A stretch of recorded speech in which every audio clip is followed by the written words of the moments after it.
গত ভিডিওতে দেখেছিলাম পাইকারি বাজারের মাছ বিক্রয়। আজকে আমরা দেখতে থাকব লোকাল এরিয়াতে খুচরা বিক্রয় করা মাছগুলো। মাছ বাজারে এলেই চোখে পড়ে নানান রকমের মাছ, কিন্তু এই মাছগুলো আসলে কোথার থেকে আসে? চলুন আজকের মাছ বাজারে দেখতে থাকি কতগুলো মাছ, তারপর দেখা যাবে মাছগুলো কিভাবে কোথার থেকে আসে।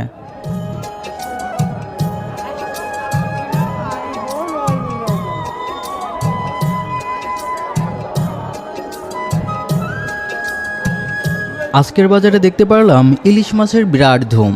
প্রচুর পরিমাণে ইলিশ মাছ দেখা যাচ্ছে, তবে ইলিশ মাছের দাম কিন্তু কম নয়। তাছাড়া দেশীয় প্রজাতির নানান প্রকার মাছ, মলা, ঢেলা, চিংড়ি, পুঁটি, বেলে, রুই, কাতলা, কাতল, মৃগেল, পাঙ্গাস সহ তেলাপিয়া মাছ। চলুন আমরা দেখতে থাকি তেলাপিয়া মাছের বেচাকিনা।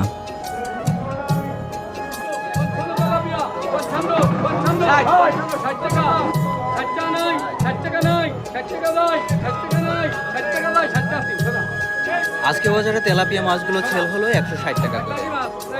পাইকারি বাজার থেকে কড়াইকৃত তেলাপিয়া মাছ এখন খুচরা বিক্রি করা হবে। ভরপুর আমেজের এই মাছ বাজারে আজকে দেখলাম তেলাপিয়া মাছ খুব অল্প পরিমাণে, কারণ ওখান থেকে মাছ আসছে আজকে অল্প পরিমাণ। আমেজে ভরা এই মাছ বাজারের তেলাপিয়া মাছ বিক্রয় এবং তেলাপিয়া মাছের আইস ছাড়ানো দেখতে থাকি। মাছের আইস, এটা যেমন মাছকে সেভ রাখে, তেমনি এটা শরীর থেকে আইস ছড়ানো একটা জটিল প্রসেসের ব্যাপার। মাছ বিক্রয়ের পাশাপাশি মাছের আইস ছাড়ানোর প্রসেসটা রাখা হয়, যাতে করে ক্রেতারা আগ্রহ নিয়ে দোকানে আসেন এবং মাছ ক্রয় করতে আগ্রহী হন। মাঝারি সাইজের এই তেলাপিয়াগুলো ওজন হলো 3 কেজি, দাম হলো 500 টাকা। এ মাছের গুণগত মান এবং দাম অনুযায়ী সর্বস্তরের মানুষ এটা ক্রয় করতে বেশি আগ্রহী। মাছটার স্বাদও সুস্বাদু।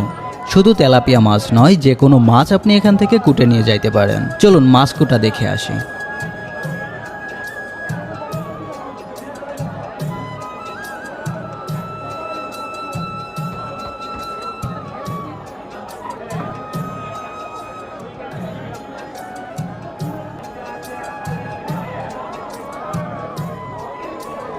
মাছ বাজারের পাশেই রয়েছে কাঁচামালের দোকান।